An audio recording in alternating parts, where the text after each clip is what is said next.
Hello everyone, good evening. कैसे हैं आप सब? I hope you all are doing well. और मैं भी एकदम बढ़िया हूँ। तो मैं लेके आ गई हूँ आप लोगों के लिए प्रीवियस ईयर क्वेश्चन पेपर। अगर आप लोग कर रहे हैं एचपी टेट की प्रिपरेशन तो ये वीडियो रह सकती है आप लोगों के लिए बहुत ज़्यादा इम्पॉर्टेंट। ये शायद पार्ट 3 रहेगा जो कि आपको ध्यान होगा। मैं डेली आप लोगों के साथ जीके की प्रीवियस ईयर क्वेश्चन पेपर की वीडियोज़ भी जो है वो शेयर कर रही हूँ। तो चलिए अब जानते हैं आज कौन कौन से क्वेश्चन हैं हमारे इस क्वेश्चन पेपर में। ये जो पेपर है ये आपको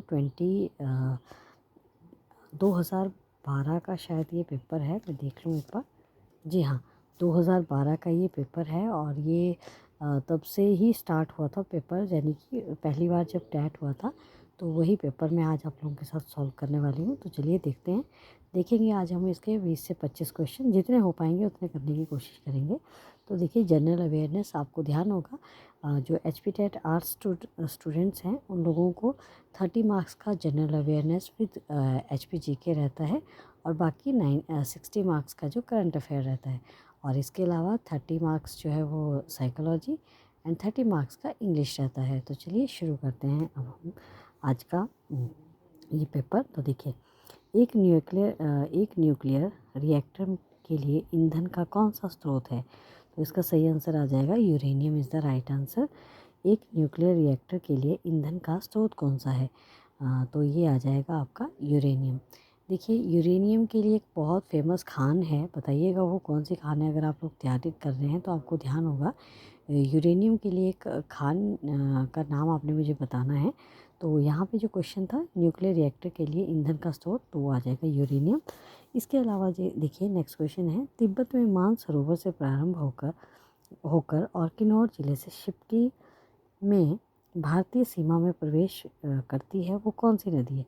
बेसिकली ये पूछना चाह रहे हैं कि जो तिब्बत के मानसरोवर है वहाँ से उस नदी का उद्गम स्थान तिब्बत का मानसरोवर लेक है। और वहाँ से किन्नौर ज़िले में प्रवेश करते करके ये भारत में एंटर करती है ये रिवर। तो सही आंसर आ जाएगा इस रिवर का, ये आ जाएगी आपकी सतलुज रिवर। ध्यान रखिएगा, हिमाचल प्रदेश से रिलेटेड है ये क्वेश्चन, हिमाचल प्रदेश जीके से।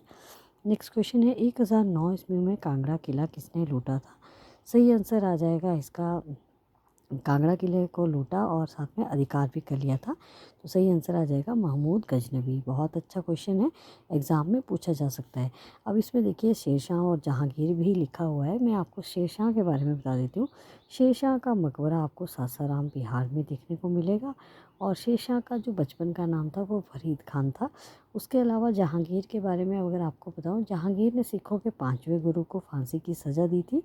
एंड और एक चीज़ ध्यान रखिएगा कि जो जहांगीर था इसके बचपन का नाम सलीम था। और सलीम था। और इसके अलावा जहांगीर ने अपने साम्राज्य में सोने की न्याय के लिए सोने की जंजीर लगाई थी, ये भी आप ध्यान रख सकते हैं। आगे क्वेश्चन देखते हैं, निम्नलिखित में से पहाड़ी गांधी के रूप से जाने जाते हैं? तो पहाड़ी गांधी के रूप से जाने जाते हैं बाबा कांशीराम। और आपको बताऊं, बाबा कांशीराम इनको कहा, बाबा कांशीराम को पहाड़ी गांधी कहा था पंडित जवाहरलाल नेहरू ने, जबकि पहाड़ा द बुलबुल इनको कहा था सरोजिनी नायडू ने। यह ध्यान रखें। डीएनए को किसने खोजा? तो डीएनए की खोज करी थी जे वॉटसन और क्रिक दोनों ने। तो ये ध्यान रखिएगा, डी ऑप्शन बिल्कुल सही आ जाएगा, जे वॉटसन और एफ क्रिक ने।